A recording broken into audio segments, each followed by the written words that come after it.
CCKC 88.9 FM, The Platypus. This is a group show with the Rat Pack. My name is Colin Sweets. How you guys doing? Oh, buddy, fantastic. Oh, who are you? I'm IDD. What's up? Oh, man. Hey, how's it going, all?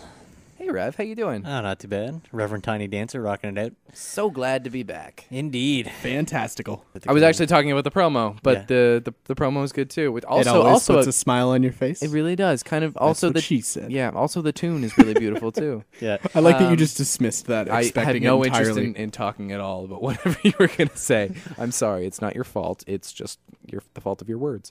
Was Toy Story 3 in 3D? I'm trying to remember. Oh yeah, they've revolutionized cinema, I would say, with 3D for the last 3 years or so. Mm-hmm. And like Avatar was obviously a big part of that. That was an animated movie, but any animated movie that comes out now is absolutely in 3D.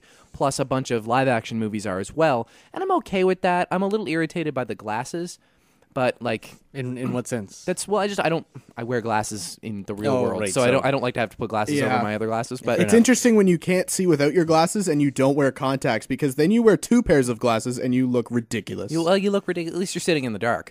But they're also not comfortable. Not at all. I kind of have to, they slip down my nose. I kind of have to lift the arms of the glasses up above my bulbous head so that they don't actually pop off in the middle of the film. I eventually forget about them, but sometimes I get a little bit of a headache. I get a headache when I wear 3D glasses in a live action movie. Oh, yeah. It's not so much an issue for animated movies, but... CCKC, the Platypus. Good morning, this is 88.9 FM, and I'm Colin Sweets with Platypus Globe.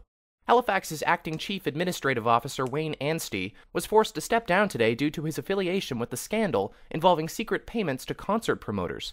In a statement, Anstey said, "I was chasing trains. Last year Fergie flirted with me, and so did that black-eyed pea who calls herself Taboo." An Ohio elementary school was forced to make an official apology last week after controversy grew from its school-wide educational experiment of holding a mock slave auction. As a result, the school has been forced to also cancel its upcoming annual spring fair for its themes of Chinese water torture and burning at the stake. 10-year-old Nico Burton, one of the children chosen for faux slave trade, said, "It was all right at first, but my master kept lecturing me about how I don't know anything about what it's like to be winning." The school's AV club attempted to buy Burton back, but his master responded, "Republic credits are no good here. I need something more real, and I'm a freaking rock star." Charlie Sheen recently told the Sunday Mirror that he has strong feelings for both goddesses and would love to marry them both. What? Charlie Sheen's a polygamist now? When did he go crazy? Chuck Lorre said he'd be more than happy to produce a televised production of the marriage if he gets to decide what the program is called. Some of the ideas so far? The political crises of Libya and the Japanese body count, meanwhile in America. Other contenders for the title include The Blessed Church of #TigerBlood, Mel Gibson's Friends, and our personal favorite, Two Women and Half a Man. Goddesses or not, he's certainly never alone. Sheen's celebrity support group includes Paris Hilton, Sean Penn, P. Diddy, Howard Stern, and Russell Brand. Now, it's really great that there are so many public figures willing to take sides with the obviously troubled TV star, but this is hardly the Justice League of role models. We at Platypus Globe feel their efforts would be better suited in a star-studded country western group called The Sinners and the Winners. A man has been arrested after having been spotted leaving kinky pictures of himself on the shelves of Walmart stores. One of the finders of these photos claims that the images were unsightly and extremely disturbing. The police officer who appeared on site, however, said that is not uncommon of typical Walmart products, and that the double quarter-pounder the complainer was wielding didn't exactly help her case. An Iowa lawyer is offering $25 iTunes gift cards and $100 college scholarships to high school students who sign a pledge promising not to drive while distracted. Said a teenage member of this experiment, okay, fine. The same lawyer's next task will be to see that the same high school students aren't texting while distracted by the cars that they are driving. A middle schooler was suspended from school this week after her principal found her acne medication in her locker. It would seem that a better alternative than improving the young girl's complexion is banishing her from the public eye altogether. Apparently, a girl between the ages of 12 and 16, who incidentally isn't likely to be insecure about anything as it is, should be taught to deal with her self-esteem issues in the solitude of her own home, and braving the stresses of being a teenager is something that should be discouraged. When a passenger thought he saw smoke in the cabin of a plane taking off from Halifax's Stanfield International Airport Monday, the trip to St. John's, Newfoundland was put on hold, and the plane was forced to touch back down to the ground. This is the news story which confirms we now report on plane crashes when they don't happen. In other news, the Nova Scotia government talked about doing some stuff today that may or may not happen. And I almost forgot my coffee money, but I didn't, and I'm well on the track to winning a free one. Rolling Stone's March cover story is that of Jersey girl Nicole Snooki Polizzi. In the article, America's #1 party girl quotes, "I'm trying to build an empire because after Jersey Shore I can't get a normal job." Platypus Globe asks, "After? What about fist pumping and hot tubbing constitutes a normal job? In my youth, I worked as a customer service rep at Staples. There was a lot about that job that drove me crazy, but Snooki chooses to wear an easy button on her shirt. Saturday night's all right. 1 week? Weekend in New England?" There are a handful of great instant classic songs that define a generation with the way they narrate the proud and reckless adventures of wide-eyed, misunderstood youth in their constant united pursuit for one thing and one thing only: Friday. This particular case starts with one girl who personifies the answer to the question, where did Michael Jackson's soul go? Rebecca Black puts poets to shame with lyrics like, "Yesterday was Thursday, Thursday. Today is Friday, Friday." Such a talent oddity that this 13-year-old is permitted to skirt the driving laws of California just as long as none of her friends wear seatbelts and she sticks to driving on highways with scenery that looks like it was cut on iPhoto. Rebecca has sought her true place in this world for so long, and after almost 11 months, her sensation has been captured.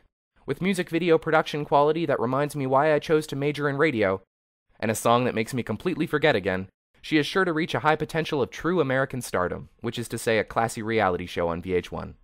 I mean, think about it. Friday, tuck, tuck in your shirt, shirt pants, Sisterhood of the Traveling Pants, traveling Wilburys, George Harrison, the Beatles.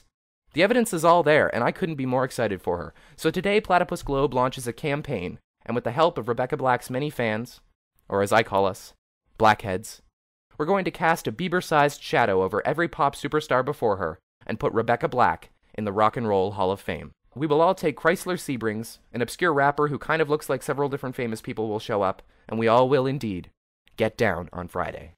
Aflac will be looking for a new voice for their duck.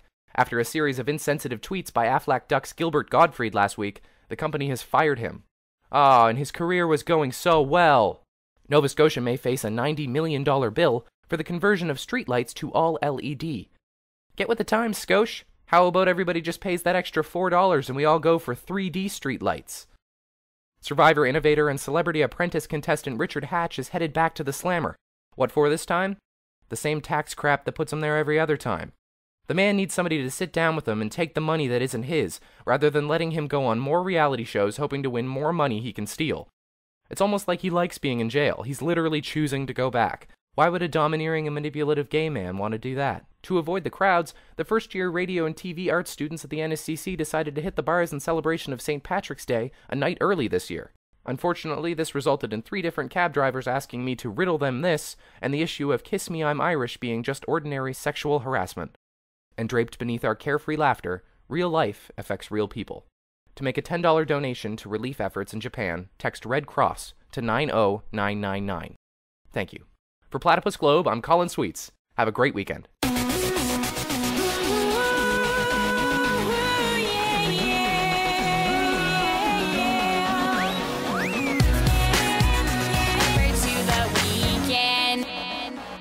CCKC 88.9 FM, The Platypus.